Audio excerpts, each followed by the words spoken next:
ലോകത്തിൽ ജനങ്ങൾ ദിവസേന 300 കോടി കപ്പ് കാപ്പി കുടിക്കുന്നു എന്നാണ് കണക്ക്. ലോകത്തിൽ ബ്രാൻഡായി മാറിക്കൊണ്ടിരിക്കുന്ന വയനാടൻ കോഫിയെക്കുറിച്ച് കാണാം കാർഷിക മലനാടിൽ.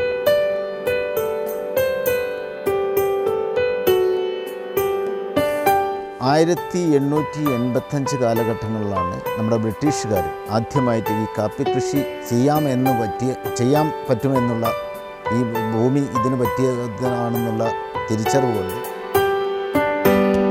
രാജ്യത്തിലെ ഏറ്റവും വലിയ കാപ്പി ഉൽപ്പാദക മേഖലയിൽ 2ാം സ്ഥാനത്താണ് വയനാട് നിലനിൽക്കുന്നത്.